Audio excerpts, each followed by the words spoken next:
الحمد لله رب العالمين وأشهد أن لا إله إلا الله وحده لا شريك له وأشهد أن محمدا عبده ورسوله صلى الله عليه وعلى آله وصحبه ومن تبعهم بإحسان إلى يوم الدين وسلم تسليما كثيرا أما بعد نبی کریم صلی اللہ علیہ وسلم پر صلاۃ و سلام کے فضائل کے تعلق سے درس کا ایک سلسلہ جاری ہے جس میں ہم اللہ تبارک و تعالیٰ کی قرآن پاک میں نازل کی ہوئی یہ آیت ان اللہ و ملائکتہ یصلون علی النبی یا ایھا الذین آمنوا صلوا علیہ وسلموا تسلیما، اور اسی طرح سے نبی کریم صلی اللہ علیہ وسلم کی کئی احادیث جسے من صلی علیہ مرتن صلی اللہ علیہ عشرہ، اور اس کے علاوہ کئی احادیث بیان کر چکے ہیں۔ تو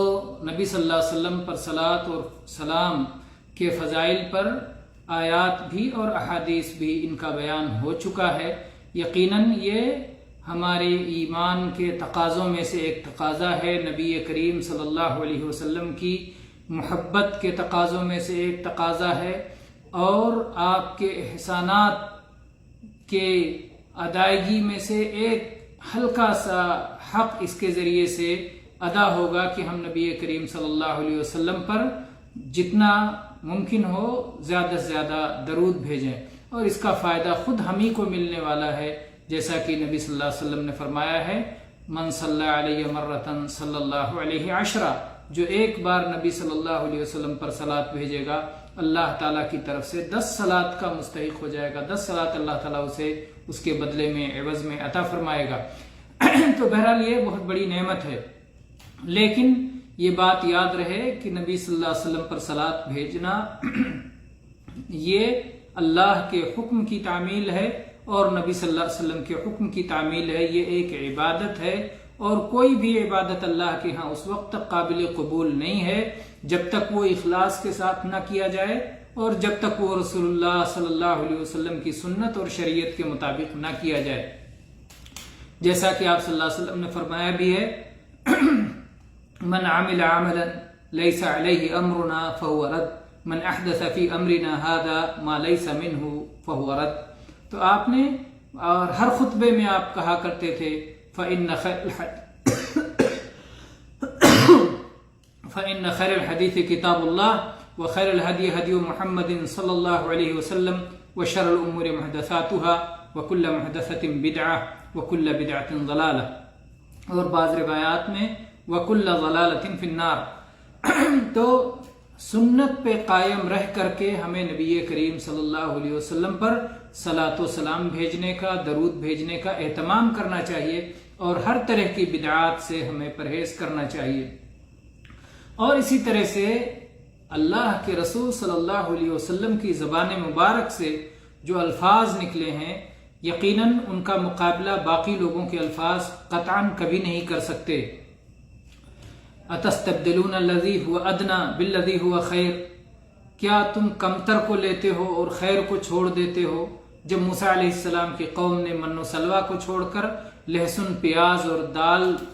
وغیرہ اپنایا تھا، تو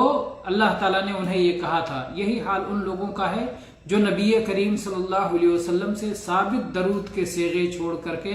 منمانی صیغے بناتے ہیں اور پھر اس کے ذریعے سے درود بھیجتے ہیں، یا پھر نبی صلی اللہ علیہ وسلم نے جو طریقہ سکھایا ہے درود بھیجنے کا ان میں اپنی طرف سے الفاظ کے اضافے کر دیتے ہیں، جیسے کہ صلاۃ کے اندر تحیات پڑھ لینے کے بعد نبی کریم صلی اللہ علیہ وسلم نے صحابہ کرام کو یہ تعلیم دی ہے کہ وہ کہیں اللہم صلی علی محمد وعلی آل محمد کما صلیت علی ابراہیم وعلی آل ابراہیم انک حمید مجید اللہم بارک علی محمد وعلی آل محمد کما بارکت علی ابراہیم وعلی آل ابراہیم انک حمید مجید۔ اب کچھ لوگ اس صیغے پر بس نہیں کرتے، بلکہ جب صلاۃ کے اندر تشہد کی حالت میں بیٹھتے ہیں تو پڑھتے ہیں اللہم صلی علی سیدنا و مولانا محمد، علی سیدنا و مولانا۔ یہ آپ صلاۃ کے باہر کہہ سکتے ہیں، جائز ہے، پڑھ سکتے ہیں، لیکن صلاۃ کے اندر نبی کریم صلی اللہ علیہ وسلم نے جو دعا سکھائی ہے، جن الفاظ کے ساتھ سکھائی ہے، آپ اس میں اضافہ کر دیں اپنی طرف سے۔ یہ آپ کو حق کس نے دیا ہے؟ تو یہ ایک غلطی ہے جو بہت سارے لوگ کرتے ہیں۔ نبی کریم صلی اللہ علیہ وسلم نے جو الفاظ مبارک کہے ہیں وہ سب سے افضل، سب سے بہتر، سب سے اعلیٰ ہیں، انہی پر ہمیں اکتفا کرنا چاہیے۔ اسی طرح سے بعض لوگوں سے جب کوئی بھول ہو جاتی ہے تو کہتے ہیں صلی علی النبی، نبی صلی اللہ علیہ وسلم پہ درود بھیجو، بھول گئے نبی صلی اللہ علیہ وسلم پہ درود بھیجو پھر یاد آ جائے گا۔ یہ غلط طریقہ ہے۔ بھولنے کے وقت نبی صلی اللہ علیہ وسلم پہ درود بھیجنا یہ نبی صلی اللہ علیہ وسلم سے ثابت نہیں ہے اور نہ ہی سلف سے صحیح طور پر ثابت ہے۔ یہ انسانی کمزوری ہے، بھول جانا، اور بھول جانے پر اللہ کو یاد کرنا چاہیے، کیونکہ اللہ تعالیٰ ہی نے یہ کمزوری ہمارے اندر پیدا کی ہے اور اللہ تعالیٰ ہی یہ کمزوری دور کرنے کا مالک ہے، اور قرآن پاک میں یہ بات بتلائی بھی گئی ہے۔ اللہ تعالیٰ نے فرمایا وَاذْكُرْ رَبَّكَ إِذَا نَسِيتَ، جب تم بھول جاؤ تو اپنے رب کو یاد کرو۔ اس موقع پر صلی علی النبی جو لوگ کہتے ہیں بھول گئے تو درود پڑھ لو یاد آ جائے گا، تو یہ غلطی کرتے ہیں اور یہ بات صحیح نہیں ہے۔ اس موقع پر اللہ کو یاد کرنا چاہیے، سبحان اللہ کہنا چاہیے، اللہ اکبر کہنا چاہیے، لا الہ الا اللہ کہنا چاہیے، کسی بھی انداز میں اللہ تعالیٰ کو یاد کرنا چاہیے۔ اسی طرح سے بہت سارے لوگ جب جمعہ کا خطبہ ہوتا ہے اور خطیب ممبر سے ان اللہ و ملائکتہ یصلون علی النبی یا ایھا الذین آمنوا صلوا علیہ وسلموا تسلیما یہ آیت پڑھتا ہے تو سب لوگ بآواز بلند جمعہ کے خطبے کے دوران درود پڑھنے لگتے ہیں بآواز بلند، یا ایسے ہی خطبے کے دوران نبی صلی اللہ علیہ وسلم کا جب نام آ جاتا ہے تو سارے لوگ بآواز بلند درود پڑھنے لگتے ہیں، جبکہ اس کا کہیں کوئی ثبوت نہیں ہے۔ اس لیے یہ بھی ناجائز اور بدعات میں سے قرار پائے گا۔ درود ایک دعا ہے۔ جب آپ کہتے ہیں اللہم صلی علی محمد، اے اللہ صلاۃ نازل فرما محمد صلی اللہ علیہ وسلم پر، اے اللہ فرشتوں کے درمیان تو اپنے نبی کا ذکر فرما، ان کی تعریف فرما، ان کے مقام کو بلند کر، ان کے درجات کو بلند کر، تو یہ جو ہے ایک دعا ہے جو آپ اللہ سے مانگ رہے ہیں، اور دعا کو جس قدر خفیہ اور پست آواز میں مانگنا چاہیے یہ مشروع ہے۔ دعا کے سلسلے میں بلند آواز سے اور اجتماعی طور پر دعا کرنا یہ مشروع نہیں ہے۔ اس لیے خطبے کے دوران جو لوگ بلند آواز سے جو ہے درود پڑھتے ہیں یہ بہرحال نبی کریم صلی اللہ علیہ وسلم اور آپ کے صحابہ سے ثابت نہیں ہے، اور اس سے ہمیں احتراز کرنا چاہیے اور بچنا چاہیے۔ اسی طرح سے بعض لوگ خطبے کے علاوہ بھی جلسہ ہو رہا ہے، میٹنگ ہو رہی ہے، تقریر ہو رہی ہے، لوگ ایک ساتھ بیٹھے ہیں تو کوئی ایک آدمی کہتا ہے درود پڑھو، اور پھر سارے لوگ ایک ساتھ مل کر کے درود پڑھتے ہیں، تو یہ بھی ایک بدعتی طریقہ ہے جو لوگوں نے اپنی طرف سے ایجاد کر لیا ہے۔ نبی کریم صلی اللہ علیہ وسلم، آپ کے صحابہ کرام، سلف صالحین، ائمہ دین، ائمہ اربعہ رحمہم اللہ سے کسی سے اس کا بالکل ثبوت نہیں ہے۔ یہ بعض بدعتی فرقوں کی نقالی میں سنیوں نے بھی کرنا شروع کر دیا۔ سنیوں کو بدعتیوں کے پیچھے نہیں جانا چاہیے۔ بدعتی وہ کہتے ہیں بلند آواز سے پڑھو درود، اور پھر سب پڑھتے ہیں، تو اسی طرح سے بعض اہل سنت نے بھی اس کی نقالی شروع کر دی ہے، جبکہ یہ بدعات میں سے ہے، مکروہ بدعات میں سے ہے، ناپسندیدہ اور ناگوار بدعات میں سے ہے، ناقابل قبول بدعات میں سے ہے۔ سب کو اپنی اپنی درود اپنے طور پر پڑھنا چاہیے۔ اسی طرح سے اذان اور اقامت اذان سے پہلے بعض لوگ بالکل اذان ہی کے جیسے اذان بلند آواز سے دی جاتی ہے ویسے درود شریف بآواز بلند پڑھتے ہیں اذان سے پہلے، جس کا کہیں کوئی ثبوت نہیں ہے، اور نبی صلی اللہ علیہ وسلم ہر طرح کی بدعات سے منع فرما کے گئے ہیں۔ اس لیے گویا آپ کی طرف سے یہ بات ممنوع ہے کہ اذان ہونے سے پہلے پڑھا جائے۔ اذان کے بعد درود پڑھنے کا ثبوت ہے، لیکن اذان سے جوڑ کے نہیں، اذان ہی کی طرح نہیں، بلکہ اذان بآواز بلند ہوگی، لوگوں کو صلاۃ کی طرف بلانے کے لیے ہوگی، لوگوں کو یہ دعوت حق اور دعوت تامہ پہنچانے کے لیے ہوگی، لیکن درود پست آواز میں دھیرے پڑھا جائے گا، اور دعا اذان کے بعد کی وہ بھی دھیرے پڑھا جائے گا۔ تو اگر کوئی شخص اذان کے بعد بھی بآواز بلند اذان ہی کی طرح سے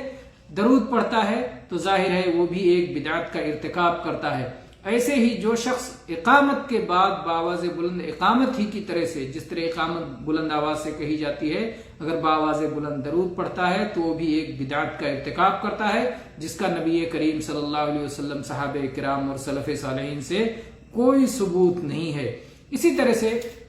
بہت سارے لوگ آج کل سوشل میڈیا پر، واٹس ایپ پر، فیس بک پر اور بہت سارے جو سوشل میڈیا کے ذرائع ہیں ان پر مہم چلاتے ہیں، تحریک چلاتے ہیں، 1,00,000 درود پڑھنے کی، 10,00,000 درود پڑھنے کی، 1 کروڑ درود پڑھنے کی تحریک اور مہم چلاتے ہیں، یا اسی طرح سے مدرسوں میں بچوں کو متعین کر دیتے ہیں، ان کے ذریعے مہم چلاتے ہیں کہ ہر کوئی اپنے اپنے محلے میں جا کر کے ہر کے ذمہ داری دو کہ فلاں آدمی 100 پڑھے، فلاں آدمی 100 پڑھے، فلاں آدمی 100 پڑھے، اور اس طرح سے ہم کو اتنے لاکھ درود پڑھنا ہے یا اتنے ہزار درود پڑھنا ہے۔ یہ بھی ایک بدعتی طریقہ ہے، صرف درود ہی کے معاملے میں نہیں، کسی بھی دعا کے معاملے میں یہ حرکت کی جائے، کسی آیت کے معاملے میں، کسی سورت کے معاملے میں، کسی تسبیح کے معاملے میں، کسی کے معاملے میں بھی یہ حرکت کی جائے تو اہل علم کہتے ہیں کہ یہ بدعت ہے، کیونکہ نبی کریم صلی اللہ علیہ وسلم اور آپ کے صحابہ سے اور سلف صالحین سے یہ بات ثابت نہیں ہے، اور یہ ایسا کرنا ان کی زندگیوں میں ممکن تھا، اس کے باوجود انہوں نے نہیں کیا۔ اور ہر وہ چیز جسے نیکی سمجھا جاتا ہو اور جو صحابہ کرام اور سلف صالحین کی زندگیوں میں کرنا ممکن رہا ہو اور جس کے لیے کوئی رکاوٹ نہیں تھی، اس کے باوجود انہوں نے نہیں کیا، تو ایسا کرنا بدعت ہوگا، وہ قیامت تک دین نہیں بن سکتا ہے۔ جیسا کہ امام مالک رحمہ اللہ کا قول ہے، ما لم یکن یومئذ دینا فلا یکون اليوم دینا، جو صحابہ کرام کے وقت میں دین نہیں بن سکا وہ آج دین نہیں بن سکتا ہے۔ اس لیے اس طرح کی تحریکیں چلانا کہ 1